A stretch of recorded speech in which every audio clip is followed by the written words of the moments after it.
Hey, what's up guys? Welcome back. Today we're going to talk about whether you can put a matte finish over a gloss.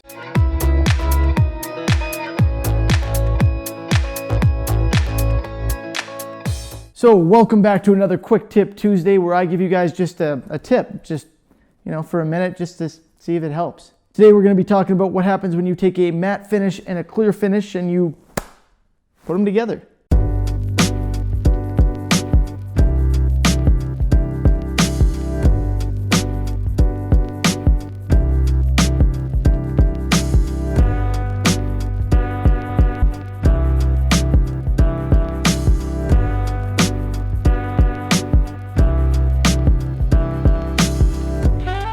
This is actually a very common question. I get a lot of people asking me, hey, I've got this gloss finish.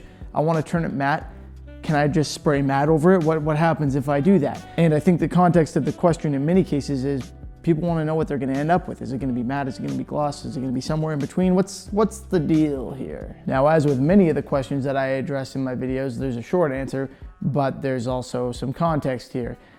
The short answer is you're going to end up with whatever finish you finish with. So the last thing you spray, if that's matte, if that's satin, if that's gloss, if that's what you're putting on top of whatever's underneath, that's the finish you end up with. But that's not the end of the story. There's something you need to be wary of here. You can't just go ahead and take a full gloss paint and spray over it with matte, for the same reason that you can't go ahead and take a full gloss paint generally and spray over it with gloss. Unless it's a paint that melts into itself, aka something like a nitrocellulose lacquer, it's just not going to stick to the gloss properly. So you do need to sand first. You can't just go and shoot that straight over top. That being said, if you go in with something like a gloss black paint, give that time to dry and scuff it a little bit, and then you finish it off with a matte clear, you're gonna end up with a matte finish. Simple as that. Same goes for a satin, semi-gloss, or a full gloss. So guys, I hope that helps. Keep in mind, there are a lot of different kinds of clear coat out there, and they don't all work with all the types of paint.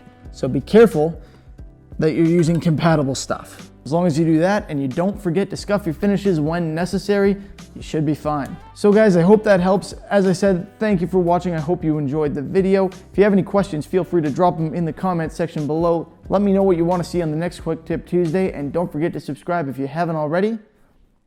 I'll see you next time. Have a good one.